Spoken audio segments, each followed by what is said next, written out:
भगवान भरोसे लोग चल रहा है। कहीं ऑक्सीजन की कमी है तो कहीं बेड की कमी है। अस्पताल बीमार है, डॉक्टर लाचार है और स्वास्थ्य व्यवस्था बदहाल है। नमस्कार, मैं रोहित कुमार, आप न्यूज़ फॉर नेशन देख रहे हैं। खबर है बिहार से, जहां पर बिहार सरकार के पूर्व शिक्षा मंत्री और तारापुर विधानसभा से विधायक मेवालाल चौधरी के कोरोना से निधन के बाद जो है अब एक तरफ जहां सरकार पर हमला हो रहा है तो दूसरी तरफ नीतीश कुमार से इस्तीफे की भी मांग कर दी गई है। आपको बता दें कि आरजेडी के विधायक हैं मुकेश रोशन, उन्होंने मीडिया में बयान देकर के साफ कहा है कि जो सरकार 16 साल से बिहार की स्वास्थ्य व्यवस्था पर कुछ भी नहीं कर सकी है, उस सरकार को सत्ता में रहने का कोई अधिकार नहीं है। नीतीश कुमार से अगर बिहार नहीं संभल रहा है तो नीतीश कुमार को इस्तीफा देना चाहिए। पहले सुनिए क्या कहा है मुकेश रोशन ने, जो कि आरजेडी के विधायक। सरकार के पूर्व मंत्री मेवालाल चौधरी जी का निधन हो गया है। काफी दुखद घटना है।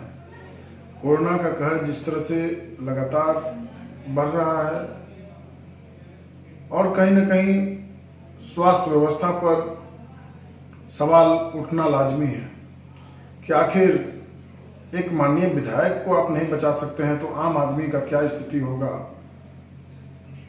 वो भगवान ही मालिक है। भगवान भरोसे लोग चल रहा है।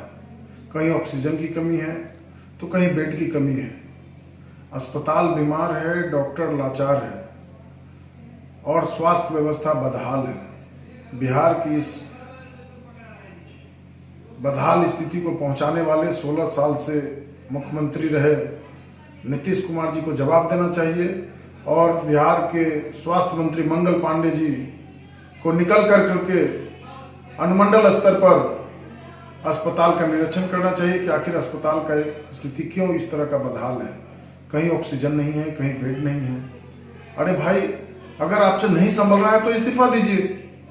लगातार 16 साल से आप गद्दी पर बैठे हैं, आज भी जिम्मेवार मानते हैं कि भाई अगर व्यवस्था बदहाल है तो उसको कहते हैं कि जंगल राज था, जंगल राज था। आज कौन सा राज है?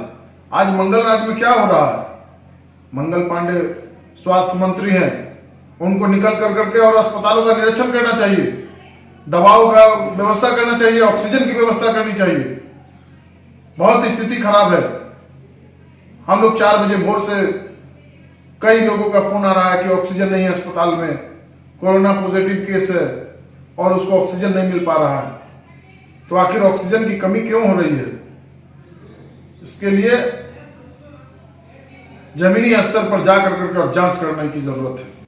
तो आपको बता दें कि मेवालाल चौधरी को कोरोना से संक्रमण के बाद पटना के नामी अस्पताल पारस में भर्ती कराया गया था, जहां पर उन्होंने अहले सुबह 4:30 बजे के आसपास में जो है अंतिम सांस ली। उनकी सेहत लगातार बिगड़ रही थी। ऐसे में जब निजी अस्पतालों में ये स्थिति है तो आरजेडी ने अब हमला बोलते हुए ये पूछा है कि जब बिहार के जो बड़े अस्पताल हैं वहाँ पर ये स्थिति है तो जो सरकारी अस्पताल हैं, जो ज़िला स्तरीय अस्पताल हैं, वहाँ पर क्या स्थिति होगी, इस पर तो सरकार को जो है वो जानकारी देनी ही चाहिए। बिहार में लगातार गहराते कोरोना संकट के बीच में लगातार हमले भी जारी हैं।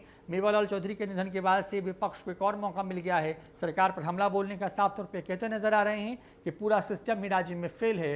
अब जब विधायक या जो इस तरीके से जो बड़े कद के नेता हैं, अगर उनकी ये स्थिति हो रही है तो आम जनों जो जन हैं वो तो भगवान भरोसे ही होंगे। बिहार की बात करें तो आज से कई सारी पाबंदियां और बढ़ा दी गई हैं। 15 मई तक के लिए राज्य में एक साथ 8,500 के करीब में संक्रमित मामले बीते 24 घंटे में मिले हैं, जबकि मरने वालों का आंकड़ा भी 27 पर पहुंच गया है। बिहार उन राज्यों की तरफ आगे से बढ़ रहा है जहां पर जो संक्रमण का चेन है वो भयावह होता जा रहा है। हर दिन जो रफ्तार है वो नए कीर्तिमान स्थापित कर रही है। अगर सिर्फ बीते 5 दिनों की ही बात कर लें तो बिहार के लगभग 70% जो एक्टिव केस हैं वो इन सिर्फ 1 हफ्तों में सामने आए हैं। फिलहाल इतना ही। देखते रहिए न्यूज़ फॉर नेशन। नमस्कार।